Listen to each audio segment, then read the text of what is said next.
asked you what your idea of success looked like, what would you say? Would it be financial freedom, a life without worries, and endless money to spend on anything you want? Well, what if I told you that none of that matters when it comes to success? If you're new here, my name's Lee, and I started my brand Stickly in June of 2024 selling stickers, clay charms, and button pins. But I also like to make videos like these where I just talk about things that I'm passionate about. And today we're talking about success and why redefining it is one of the most important things you can do in your creative journey. When people visualize success in our modern day society, they're often thinking of the most extreme version of it. This includes things like fancy cars, mansions, yachts, the list goes on. But if that's what success means to you, you're bound to be disappointed, and I'm gonna tell you why. But first, I want to start by telling you a little bit about my story. And though our stories may be different, there's probably a little bit that you'll be able to resonate with. When I started my brand Stickly back in June of 2024, I was fueled by the countless videos I'd see of small business owners selling out of their products within hours of launch or getting hundreds of orders per week. And it's important to note that before starting this business, I had no prior business experience, so I thought I'd be able to achieve this kind of thing with ease. This led to my expectations being blown way out of proportion. Things turned out to be much harder than I thought. Believe it or not, it took me 7 months to get my first sale on my website. So prior to this, I was struggling for months, wondering what I could have possibly been doing wrong. In the end, this led to me becoming way more invested in the end goal instead of the actual process itself. I even started to fall out of love with what I love to do most, which is creating. Focusing on the end goal only diluted my passion completely. But later I realized what's most important is the here and now. I've been reading a book recently called Burnout by Emily and Amelia Nagoski. And in this book, there's a quote that really stuck with me in terms of what this video is about. If you're trying to do something where you will inevitably fail and be rejected repeatedly before you achieve your goal, then you will need a non-standard relationship with winning, focusing on incremental goals. And what I took from that quote was maybe if I shifted my perspective a little bit, I could actually potentially see myself as successful in the here and now. For what it's worth, I gained over 1,000 followers on 2 different platforms in the span of 4 months. So maybe my problem was my perspective of what success should be. Now, try to apply this to your own life. Is there anything in your life that you're striving toward or have been striving toward? Do you feel like you're unsuccessful because you're not at the extreme end of what success would look like for that specific thing? For example, I just picked up one of my childhood hobbies, which is origami. Sometimes I end up with projects that look like this, and sometimes I end up with projects that look like this. If I use this one failed project as evidence that I failed at origami itself, then I wouldn't have motivation to complete projects that actually turn out well. Throughout life, I've always liked to think of failures as learning experiences. It's taught me to appreciate even my small wins. Here's the deal. Success is ultimately going to look different for you depending on the metric you use to define it. Like I said earlier, society tells us that success is the extreme end of it, but fancy cars, mansions, and yachts don't have to be your definition of what success is. The truth is that success is based on values and perspective, and depending on what that is, it ultimately determines your personal belief of if you're truly successful or not. Have you heard of the band Metallica? Whether you have or not, we can take an important life lesson from one of the former members of the band. His name is Dave Mustaine, and he was kicked out of the band right before Metallica made its big break. Now, this affected Dave deeply, but he channeled that anger into creating his own band. That band ended up being incredibly successful and ended up contributing to his net worth of $400 million.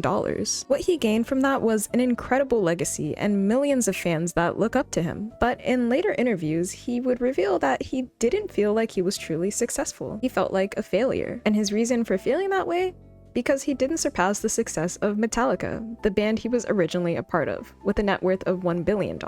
Now, I'm sure there's many of you who would love to be in Dave's position. I know I would feel successful if I had a net worth of $400 million. But the reason why Dave didn't feel successful is because his success was tied to vengeance and ego. And those are 2 things that your success should never be defined by. If you live by those values, you're bound to be unhappy because it'll never be enough. Those things are completely out of your control. Imagine how Dave would feel if his success was tied to inspiring others, being a creator, instead of being better than Metallica. In the end, it's important to create your own version of success. Like I said in my last video, I recently had to take a break from making all my pointless short-form content in order to make videos like these where I talk about things that I'm truly passionate about. And believe it or not, this is more fulfilling for me. And this is because I'm not tied to views or metrics anymore. I'm tied to doing things that I'm truly passionate about. So my version of success would be leading a life where I inspire others and speak my truth authentically authentically. And that doesn't have to be tied to likes, comments, or other internet validation. If that comes along, that's great, but in the end, I'm the one that truly decides whether I'm successful or not. So, final question. After everything I've said,